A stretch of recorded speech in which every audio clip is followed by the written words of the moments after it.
نا کہ آپ کو ماضی کی نفی کے لیے آتا ہے تو بس، تو ماضی کی نفی کے لیے تو ماضی ضرب بھی آتا ہے.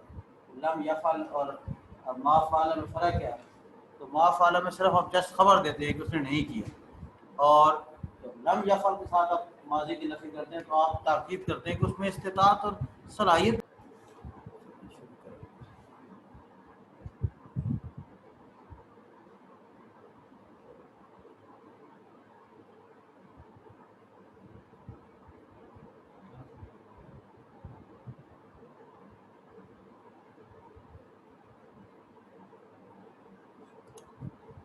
تھوڑا سا انتظار کرنا ہے، چند ایک لوگوں نے آنا ہے، وہ اگر آ جاتے ہیں تو پھر ہم انشاءاللہ شروع کرتے ہیں. آج ہمارا آیت نمبر 135 سے لے کر انشاءاللہ عزیز 141 تک ہوگا، جس سے ہمارا انشاءاللہ مکمل ہو جائے گا آج کا یہ پارہ 135.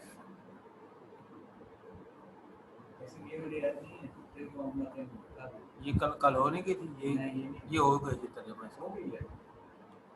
یہ تو میں نے کہا تھا اس کی وضاحت انشاءاللہ میں کرتا ہوں، آگے آ رہی ہے. پنکھا بند کر دیتا ہوں تاکہ ذرا شور نہ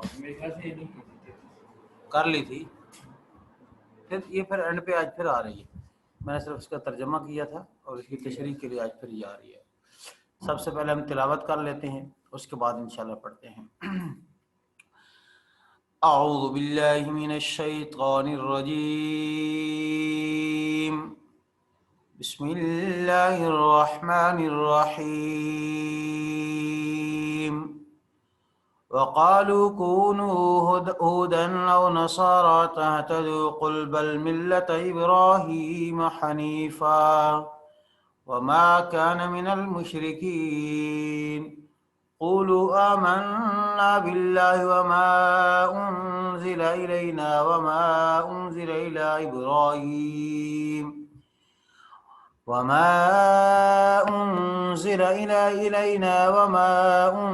إلى إبراهيم وإسماعيل وإسحاق ويعقوب والأسباط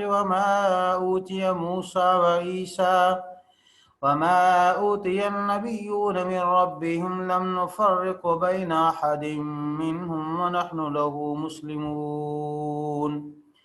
فإن آمنوا بمثل ما آمنتم به فقد اهتدوا وإن تولوا فإنما هم في شقاق فسيكفيكهم الله وهو السميع العليم. صبغة الله ومن أحسن من الله صبغة ونحن له عابدون. قل أتحاجوننا في الله وهو ربنا وربكم ولنا أعمالنا ولكم أعمالكم ونحن له مخلصون. أم تقولون إن إبراهيم وإسماعيل وإسحاق ويعقوب والأسباط كانوا هودا أو نصارى؟ قل أأنتم أعلم أم الله ومن أظلم ممن كتم شهادة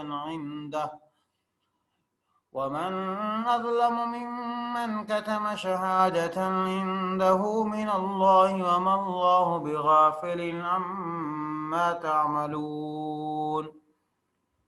تلك أمة قد خلت لها ما كسبت ولكم ما كسبتم ولا تسألون عما كانوا يعملون.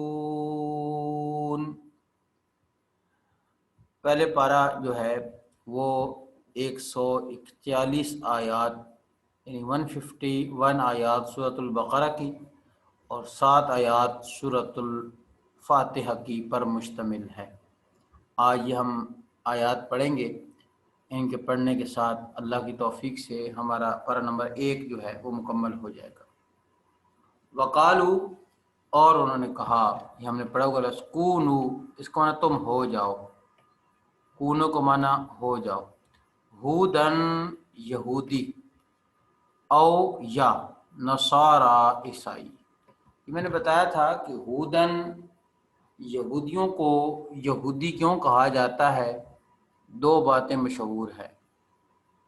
ایک بات یہ ہے کہ حضرت یعقوب علیہ السلام کے بڑے بیٹے یہوذا تھے، ان کی طرف نسبت ہے۔ یہ لفظ جب عبرانی زبان میں یہوذا تھا، عربی میں آیا تو یہود بن گیا، اور ہودن اسی سے ہے۔ اور دوسرا یہ ہے کہ یہودیت کا، جیوش کا یہ دعویٰ تھا انا ہدنا، ہم ہدایت یافتہ ہیں، تو اس سے یہ لفظ ہودن آیا کہ اگر تم ہدایت کے ہو جاؤ تم یہودی۔ نصارہ، بعض کے ہاں نصارہ ایک بستی تھی، یہ ان کی طرف ان کی نسبت ہے، اور بعض کے نزدیک نصارہ کرسچن کو کہتے ہیں، اس وجہ سے کہتے ہیں کہ جب عیسیٰ علیہ السلام نے کہا من انصاری اللہ، اللہ کے لیے میرا مددگار کون ہوگا، سورۃ آل عمران میں آ رہا ہے، تو انہوں نے کہا ہم اللہ کے لیے مددگار ہوں گے، تو اس لیے ان کا لفظ نصارہ پڑے۔ وقالوا، اور انہوں نے کہا کونو، تم ہو جاؤ ہودن یہودی، اور نصارہ یا عیسائی، بلکہ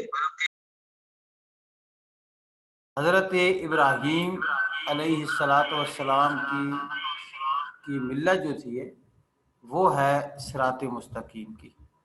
بل ملت ابراہیم حنیفہ، بلکہ فرما دیجئے، یہ اس سے پہلے لفظ معذوف ہے، اتبعوا، تم پیروی کرو ملت ابراہیم کی، یعنی ابراہیم کی ملت کی اتباع کرو، حنیفہ، حنیف کا معنی ہوتا ہے حق کا پرستار۔ اصل اس کا بیسک حنیف کا لغوی معنی ہوتا ہے یکسو ہونے والا، یکسو ہونے والا۔ ہم اس کو یوں بھی ایکسپلین کر سکتے ہیں کہ ہر طرف سے منہ موڑ کر اپنی توجہ صرف ایک طرف کر لینے والا، یہ ملت ابراہیم کا معنی ہے۔ ابراہیم کی ملت کی اتباع کرو، تو حنیفہ جو یکسو ہونے والے تھے، حق کے پرستار تھے، حق چاہنے والے تھے، حق پرست تھے۔ وما کانا، اور نہیں تھا، من المشرکین، شرک کرنے والوں میں سے۔ قولو، تم کہو، یہ بھی امر کا صیغہ ہے قولو کا، آمنا، ہم ایمان لائے، باللہ، اللہ پر، وما انزل، اور جو نازل کیا گیا ہمارے اوپر، وما انزل، اور جو نازل کیا گیا حضرت ابراہیم، اسماعیل، اسحاق، یعقوب علیہم الصلاۃ و تسلیمات کی طرف۔ والاسباط، اسباط کا لغوی معنی جو ہوتا ہے، اس کی بیس روٹ ورڈ ہے سبت، سین با تا۔ سبت اصل میں نواسے کو بھی کہتے ہیں، اس کا اطلاق اولاد پر بھی ہوتا ہے، خاص طور پر لاڈلی اولاد، جو لاڈلی اولاد ہو اس پر سبت کا لفظ بولا جاتا ہے، کیونکہ عام طور پر پوتوں کی بنسبت نواسے زیادہ لاڈلے ہوتے ہیں، اس لیے سبت کا اطلاق جو ہے وہ نواسوں پر زیادہ کیا جاتا ہے، پوتوں پر بھی ہوتا ہے لیکن زیادہ مراد یہ ہوتے ہیں۔ یہاں پر الاسباط کا معنی اولاد ہے، جو نازل کیا گیا ابراہیم، اسماعیل، اسحاق، یعقوب اور ان کی اولاد علیہم الصلاۃ و تسلیمات کی طرف۔ وما انزل، اور جو نازل کیا گیا، وما اوتیا، اور جو دیے گئے، جب دیکھیں سارے مجہول کسی کے آ رہے جو دیے گئے، موسیٰ علیہ السلام اور عیسیٰ علیہ السلام، وما اوتی النبیون، اور جو دیے گئے دیگر نبی، من ربہم، اپنے رب کی طرف سے، لا نفرق، ہم تفریق نہیں کرتے، بین احد، درمیان کسی ایک کے، منہم، ان میں سے، ونحن، اور ہم، لہو، اس اللہ کے، مسلمون، فرما بردار ہونے والے ہیں۔ ان دو آیات میں بیسک اور بنیادی بات یہ بتائی گئی ہے کہ یہود کے سامنے جب ساری بات رکھ دی گئی، رسالت مآب صلی اللہ علیہ وآلہ وسلم کی حقانیت اور نبی پاک صلی اللہ علیہ وسلم کی تشریحات کہ آپ کا مذہب کیا ہے، آپ کون ہیں، پوری وضاحت کے ساتھ بات رکھ دی گئی کہ یہ پیغمبر نبی صلی اللہ علیہ وسلم وہ ہے جس کا ذکر تورات میں موجود ہے، انجیل میں موجود ہے۔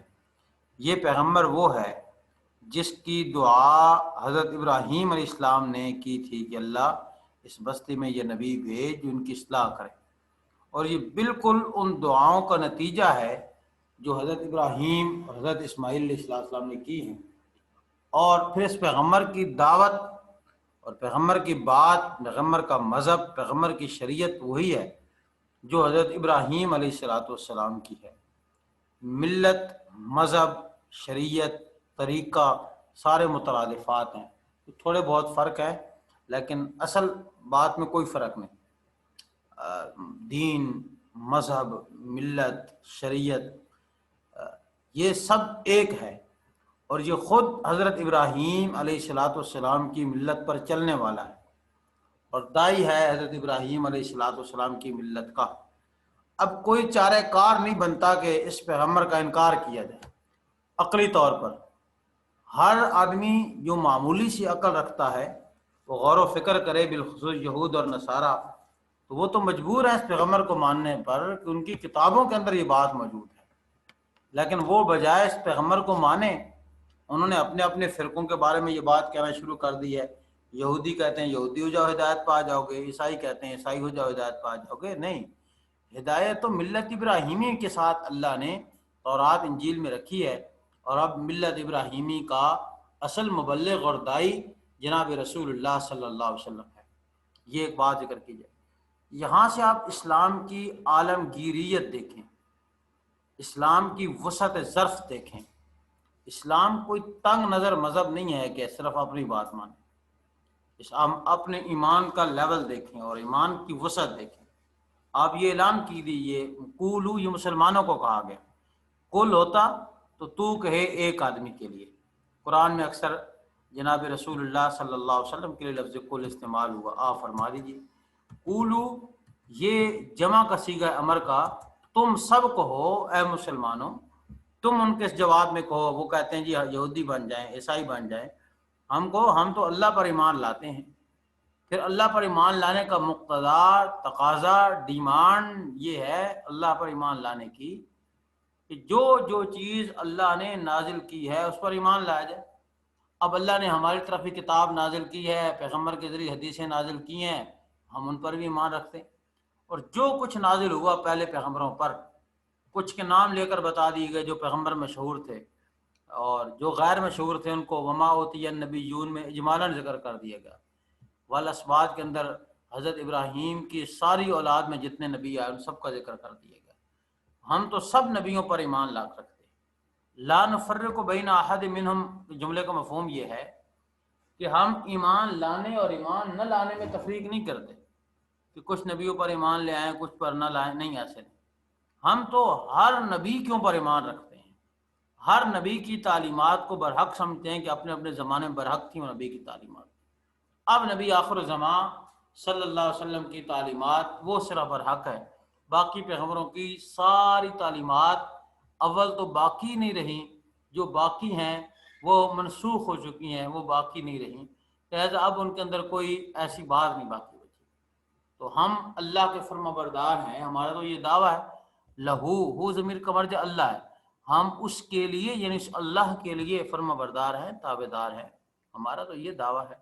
یہ ان دو آیات میں بنیادی درس اور سبق دیا گیا، یہ بات ذکر کی۔ فَإِن، فا کا معنی پس، ان کا معنی اگر، آمنو وہ ایمان لے آئے، بمثل ما آمنتم جیسا کہ تم ایمان لائے ہو، بھی اس اللہ کے ساتھ، فا پس، قد تحقیق، اہتدو وہ ہدایت پا گئے، وَإِن تولوا اگر وہ منہ پھیریں، فَإِنَّمَا پس بے شک، ہم وہ، فی شقاق بیچ مخالفت کے، شقاق کا معنی مخالفت۔ یہ جملہ سمجھیں، یہ بہت سارے جملے یہاں پر اکٹھے ہوئی ہیں۔ یہ فا لفظ الگ ہے، فا کا معنی ہے پس، سین الگ ہے، اس کا معنی ہے ان قریب، ان قریب سین کا معنی ہوگا۔ اس کے بعد آگے یک فی، یہ لفظ الگ ہے، یک فی کافی ہوگا، کفایت کر جائے گا۔ آگے کا ضمیر پرونون ہے آپ کو، ہم ضمیر پرونون ہے ان کے مقابلے میں، یہ اس کا معنی بنے گا۔ فا پس، سا یک فی ان قریب کافی ہو جائے گا، کا آپ کو، ہم ان کے مقابلے میں اللہ کافی ہو جائے گا مقابلے میں، وہ السمیع العلیم، وہ سننے والا جاننے والا ہے، اور وہ سننے والا جاننے والا ہے۔ اچھا، پچھلی آیت کے تناظر میں ایک اور بات بھی آپ ذہن میں رکھیں۔ آج کل جو آدمی جس فرقے کے ساتھ ریلیٹڈ ہوتا ہے، مثلا کسی کا دیوبندی مکتبہ فکر کے ساتھ تعلق ہے، تو وہ یہ دعویٰ دیتا ہے کہ آپ دیوبندی ہو جائیں تو ہدایت پا جائیں گے۔ کوئی اگر اہل سنت والجماعت بریلویوں کے ساتھ تعلق ہے تو وہ کہتا ہے کہ آپ بریلوی ہو جائیں تو پھر آپ ایمان والے ہیں، پھر آپ ہدایت پا جائیں گے۔ کوئی آدمی کا تعلق اہل حدیث مکتبہ فکر کے ساتھ ہے تو وہ کہتا ہے اہل حدیث مکتبہ فکر کے ساتھ منسلک ہو جائے تب ہدایت پا جائیں گے۔ اسی طرح پھر ان کی نیچے ذیلی تنظیمیں کافی ساری ہیں۔ دیوبندیوں میں بھی 70-80 جماعتیں نیچے ان کی بھی ہیں، بریلویت کسی طرح 70-80 کے لگ بھگ جماعتیں ان کی ہیں، اہل حدیثوں کی کافی ساری 30-35 جماعتیں ان کے نیچے ہیں۔ پھر نیچے ہر جماعت کا دعویٰ یہ ہوتا ہے کہ آپ ہماری جماعت میں آ جائیں تو تب ہدایت پا جائیں گے۔ آج ایک عام مسلمان کا جواب یہ ہونا چاہیے، ملت ابراہیم حنیفہ، ہم تو رسول اللہ صلی اللہ علیہ وسلم کی امتی ہیں، جو بات پیغمبر نے بتائی وہ کرتے ہیں، بس بنیادی ہماری پہچان یہ ہے کہ ہم مشرک وہ نہیں تھے تو ہم بھی مشرک نہیں ہیں، اللہ کی ذات میں صفات میں کسی کو شریک نہیں ٹھہراتے۔ باقی ہمارا جواب یہ ہونا چاہیے، ہم تو جو اللہ اور اس کے رسول نے کہہ دیا، جو پیغمبروں پر نازل ہوا، ہم اس ہر بات کو مانتے ہیں، ہم اس اللہ کے فرما بردار ہیں، ہم کسی جماعت میں کسی فرقے میں ہم مبتلا نہیں ہونا چاہتے۔ ٹھیک ہے، ہر ایک فرقے کا اپنا اپنا نظریہ ہے، اپنا اپنا مشن ہے، لگے رہیں، ہم اللہ کے فرما بردار ہیں، بس جو بات اللہ اور اس کے رسول کی طرف سے آئے گی ہم خاموشی سے اس بات کو مان لیں گے۔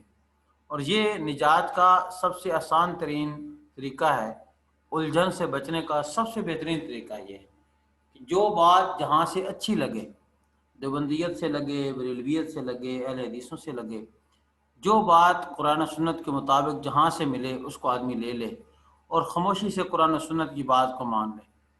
چھوٹے چھوٹے مسائل میں اختلافات ہیں، جن اختلافات میں صرف اکثر ضد اور عناد پائی جاتی ہے، اس کے علاوہ کوئی چیز نہیں ملتی۔ مسلمان کا یہ کام ہے کہ وہ اللہ کی عبادت کی طرف دھیان دے، اللہ کے ذکر کی طرف دھیان دے، اللہ کی کتاب کو پڑھے، اللہ کی کتاب کو سمجھے، رسول اللہ صلی اللہ علیہ وسلم کی حدیث کو سمجھے۔ مسلمان اس طرف دھیان دے، ساری چیزوں سے وہ بچ سکتا ہے۔ یہ ہمارا بھی زبان پہ دعویٰ یہ ہونا چاہیے۔ اور یہ آگے اللہ تعالیٰ فرماتے ہیں کہ ایمان کا معیار یہ ہے، پس اگر وہ ایمان لے آئیں جیسے کہ تم ایمان لائے ہو بھی اس اللہ کے ساتھ، تو وہ ہدایت یافتہ تب ہیں۔ اصل ہدایت یہ ہے کہ آدمی کا یہ نظریہ ہو، ہم اللہ اور اس کے رسول کی بات کو مانیں گے، بس جو اللہ اور اس کے رسول نے کہہ دیا، ہم کسی کی نہ توہین کرتے ہیں۔ ہم قرآن کا انداز دیکھ لیں، یہودیوں کو کوئی گالی نہیں نکالی گئی، کوئی ان کی جذبات مجروح نہیں کیے گئے، بات بتائی گئی کہ حقیقت یہ ہے۔ اگر وہ منہ پھیر لیں، اعراض کر لیں، تو پھر کیا کریں؟ فَإِنَّمَا هُمْ فِي شِقَاقٍ، تو وہ ضد کے اندر ہیں اور کوئی بات نہیں ہے، دلیل ان کے پاس کوئی موجود نہیں ہے۔ اللہ آپ کو ان کے مقابلے میں کافی ہو جائے گا، وہ سننے والا جاننے والا ہے، آپ کا حامی و ناصر اللہ ہے۔ آپ کو اس بارے میں گھبرانے اور پریشان ہونے کی قطعی طور پر کوئی ضرورت نہیں ہے۔ صبغۃ اللہ ومن احسن من اللہ صبغۃ ونحن له عابدون۔ صبغت اللہ کا معنی ہوتا ہے اللہ کا رنگ۔ صبغہ یہ قرآن میں صرف یہاں پر لفظ ہے اور کہیں پر استعمال نہیں ہوا، 2 مرتبہ۔ صبغتن رنگ کو کہتے ہیں، خاص مذہبی رنگ، اس کو صبغہ کہا جاتا ہے، اللہ کا رنگ۔ ومن احسن، اور کون زیادہ اچھا ہے اللہ سے، صبغتن از روی رنگ کے، ونحن، اور ہم اسی کے لیے عابدون، عبادت کرنے والے ہیں۔ یہ یہود میں اور نصارہ کے بعض فرقوں میں یہ تھا کہ جب کوئی بچہ پیدا ہوتا تو اس کی پیشانی پر یا اس کے جسم پر ایک خاص قسم کا رنگ ملتے، تو وہ کہتے اب اس پر یہودیت کا رنگ چڑھ گیا ہے، اب اس پر کوئی اور رنگ نہیں چڑھے گا، کوئی اور فرقہ اس پر غالب نہیں آ سکے گا۔ ان کو جب اسلام کی دعوت دی جاتی تو یہ کہتے ہیں ہم تو یہودیت کے رنگ میں رنگے ہوئے ہیں، عیسائیت کے رنگ میں رنگے ہوئے ہیں، ہمارے اوپر تو اور کوئی رنگ چڑھ ہی نہیں سکتا۔ اس کا جواب دیا صبغۃ اللہ، اصل اللہ کا رنگ ہے۔ اور اللہ کا رنگ کیا ہے؟ یہ ایک معنوی چیز ذکر کی جا رہی ہے۔ اللہ کا رنگ یہ ہے کہ آدمی اللہ کا فرما بردار ہو جائے، اللہ تعالیٰ کی، اللہ سبحانہ و تعالیٰ کی تمام باتوں کو وہ مان لے، یہ اللہ کا رنگ ہے۔ ہم تو اس کے رنگ میں رنگی ہوئی ہیں، اس نے کہا نبیوں پر ایمان لے، ہم لے آئے۔ رنگ میں رنگے جانے سے یہاں مراد یہ ہے، مطلب یہ ہے کہ آدمی اس کا تابعدار اور فرما بردار ہو، تمام احکامات کو بجا لائے، اس کے ہر عمل سے یہ ثابت ہو کہ واقعتاً وہ اس کا غلام ہے، تو اس کو کہتے ہیں فلاں آدمی کے رنگ میں رنگا گیا ہے۔ جیسے کوئی آدمی اس کے برے دوست ہوں، برے دوستوں کو پکڑ کر برے دوستوں کی صحبت اختیار کر لیتا ہے۔ ہماری اردو میں زبان میں بھی عام طور پر پنجابی میں بھی کہتے ہیں اس سے فلاں بندے کا رنگ چڑھ گیا، تربوزے کو پکڑ کے رنگ پکڑ لیتا ہے، ایک مشہور مثال بھی ہم محاورہ بولتے ہیں۔ یہ بالکل اسی تناظر میں اسی طرح یہ آیت ہے کہ اللہ کا رنگ یعنی اللہ کی فرما برداری، تابعداری، یہ ہمارے اوپر غالب ہے۔ اور اللہ کی تابعداری سے اور بہتر رنگ کون سا ہو سکتا ہے؟ اور اس کے رنگ کی صورتحال کیا ہے، اظہار کیسے ہے؟ وَنَحْنُ لَهُ عَابِدُونَ، ہم اس اللہ کے فرما بردار ہیں۔ قل کہہ دیجئے، اتحاجوننا، یہ حمزہ استفہام کا ہے، کیا، یہ پہلے بھی لفظ گزر چکا ہے، تو حاجو کا لفظ پہلے گزر چکا ہے، تم جھگڑا کرتے ہو نا ہم سے، فی اللہ، اللہ کے معاملے میں، لغوی مت ہے بیچ اللہ کے، یا اللہ میں مراد ہے اللہ کے بارے میں، وہو، اور وہ، ربنا ہمارا رب ہے، وربکم اور تمہارا رب ہے، ولنا اور ہمارے لیے، اعمالنا ہمارے اعمال ہیں، ولکم اور تمہارے لیے، اعمالکم تمہارے اعمال ہیں، ونحن لہ مخلصون اور ہم اسی اللہ کے لیے خالص ہونے والے ہیں۔ یہاں دراصل یہ ذکر کیا گیا تھا، یہود کہتے تھے نہیں اللہ کی ذات اس طرح جس طرح ہم بیان کرتے ہیں۔ وہ یہود کس طرح بیان کرتے کہ اللہ نے حضرت عزیر علیہ السلام کو اپنا بیٹا بنا رکھا ہے، پیغمبروں کو اللہ نے یہ اختیارات دے رکھے ہیں، وہ جو چاہیں کریں، لہذا اللہ نے ہم کو سزا نہیں دینی، ہم سیدھے جنت میں چلے جائیں گے۔ یہ اللہ کے بارے میں ایسی باتیں کرتے تھے، اور الیاذ باللہ اور بھی اس طرح کی اللہ کی شان میں باتیں ایسی عجیب کرتے۔ عیسائی یہ کہتے کہ اللہ نے حضرت عیسیٰ کو اپنا بیٹا بنایا، الیاذ باللہ مریم علیہ السلام اللہ تعالیٰ کے جز ہیں، حصہ ہیں، تو اللہ تعالیٰ تین کا مجموعہ ہے، عقیدہ تثلیث ان کا نظریہ تھا۔ اس کے جواب میں کہہ دیا کہ نہیں ایسی بات نہیں ہے، تم اللہ کے بارے میں جھگڑ رہے ہو، غلط باتیں کر رہے ہو، حالانکہ تمہارا بھی پالن ہار وہ ہے، ہمارا بھی پالن ہار وہ ہے، اور ہم نے دلائل سے یہ بات کر دی کہ اللہ اکیلا ہے، اور اصل اللہ کے دین، اللہ کی شریعت، اللہ کا پسندیدہ مذہب وہ ہے جو اللہ نے جناب رسول اللہ صلی اللہ علیہ وسلم کو عطا کیا۔ لیکن اگر پھر بھی وہ آپ کی بات نہیں مانتے، اپنے غلط رویے سے، غلط اعمال سے باز نہیں آتے، تو آپ زیادہ مت جھگڑے، آپ کہیں ٹھیک ہے جی، پھر تمہارے لیے تمہارے اعمال ہیں، ہمارے لیے ہمارے اعمال ہیں، ہم تو اللہ کے لیے خالص ہونے والے ہیں۔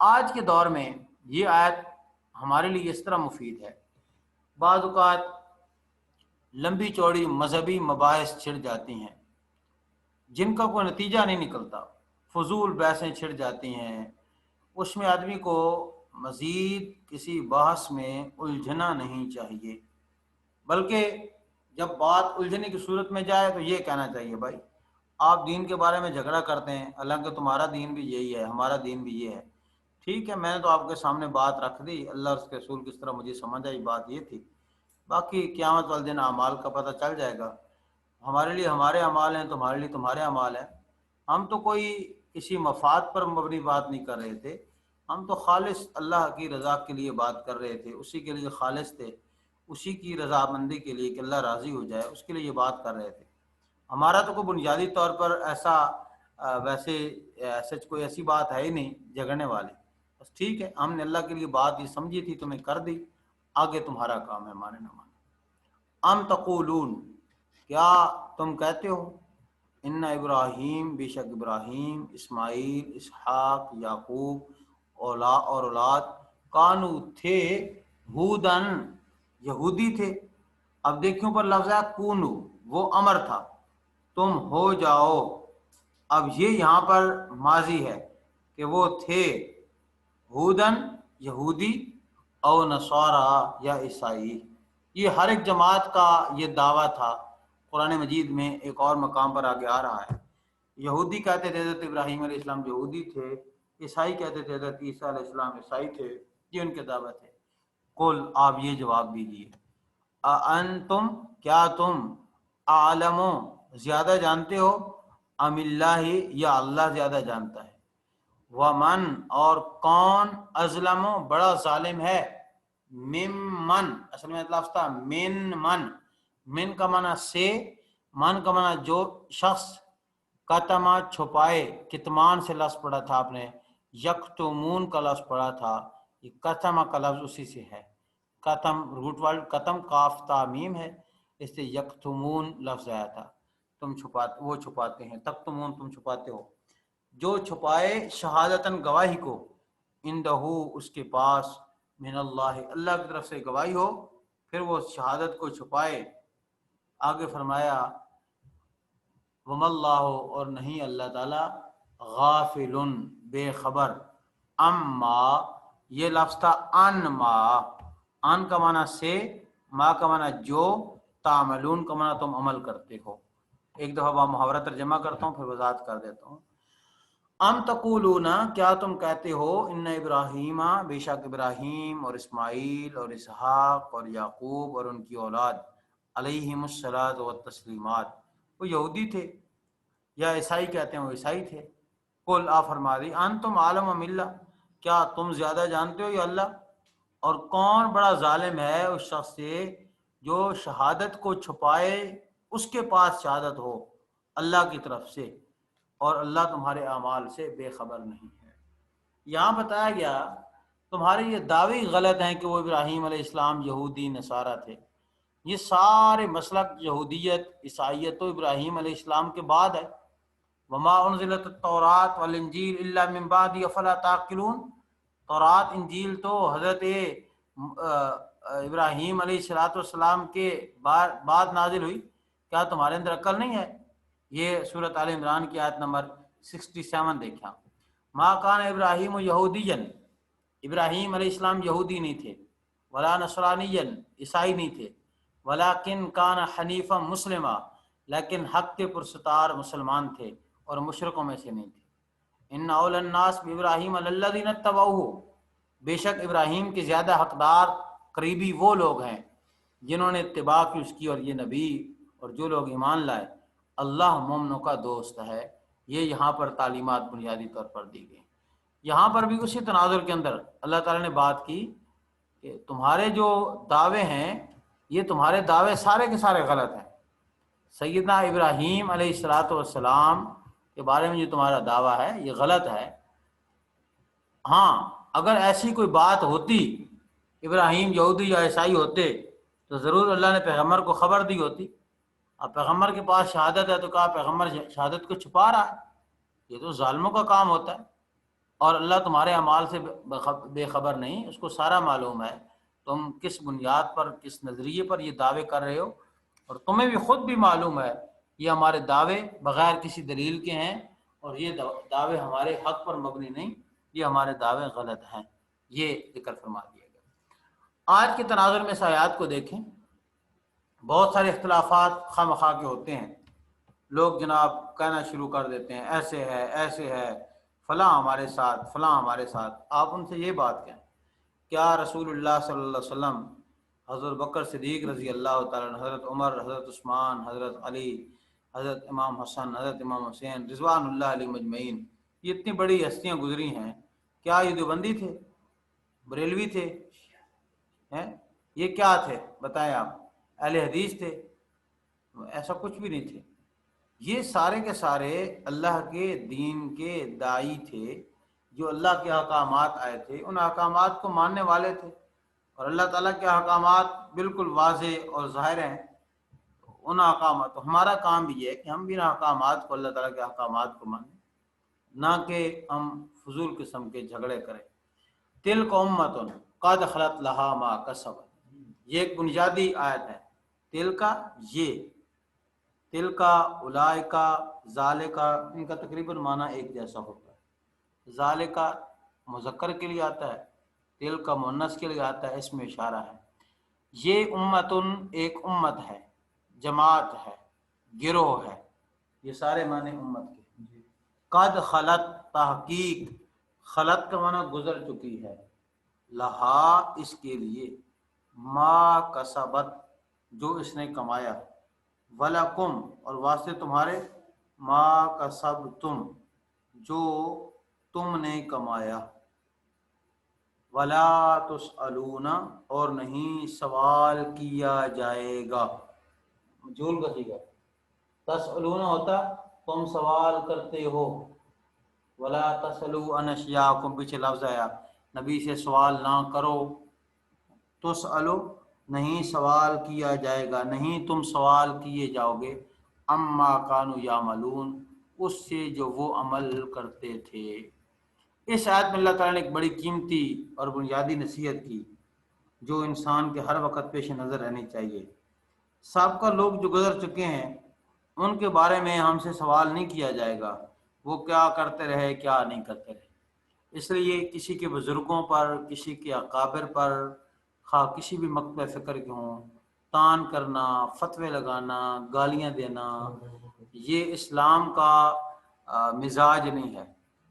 اس لیے اسلام نے کبھی یہود اور نصارہ کے اکابر کو گالیاں نہیں نکالی، برا بھلا نہیں کہا، کیونکہ اسلام کا یہ مزاج نہیں ہے۔ یہ ایک جماعت ہے، گزر چکی ہے، ان کے لیے ان کی کمائی آئے گا ایک کام، اور تمہارے لیے تمہاری کمائی ہے۔ اصل یہ بات ہے کہ ہم نے یہ دیکھنا چاہیے کہ ہم کیا کر رہے ہیں۔ جو کہتے ہیں نا عالم، عالم کی تعریف یہ ہوتی ہے جو حال کا امر پہچانے۔ عالم کہتے ہیں جو حال کا امر پہچانے۔ حال کا امر پہچانے سے مراد یہ ہے کہ وہ سمجھے، مثلا میں کھانا کھا رہا ہوں، اللہ کا حکم مجھے کیا ہے، میں پانی پی رہا ہوں، اللہ کا حکم مجھے کیا ہے، آج فلاں دن ہے، ابھی شام رات کا وقت ہے، مجھے اللہ کا حکم کیا ہے، صبح کا دن ہے، اللہ کا حکم کیا ہے، وہ یہ پہچانے، اور وہ ہمیشہ ایسا کام کرے جو کام کل مرنے کے بعد اس کے کام آئے، اس کو اس کا کوئی فائدہ پہنچے۔ وَلَكُمْ مَا كَسَبْتُمْ تمہارے لیے وہ ہے جو تم نے کمایا، وَلَا تُسْأَلُونَ تم سے نہیں سوال کیا جائے گا، اما كانوا يعملون جو وہ عمل کرتے تھے۔ اس لیے ہم سے پوچھا جائے گا ہمارے اعمال کے بارے میں، اس لیے ہمیں اپنے اعمال کی اصلاح اور درست کرنے کی کوشش کرنی چاہیے۔ یہ بنیادی طور پر آج کی آیات میں درس دیا گیا ہے۔ اگر کوئی کویسچن ہے تو آپ میسج کر کے پوچھ سکتے ہیں، وگرنہ ہماری کلاس ختم ہونے سے 7:30 منٹ رہ گئے، اس کے بعد کلاس ختم ہو جائے گی۔ اگر کوئی کویسچن ہے تو آپ پوچھ سکتے ہیں۔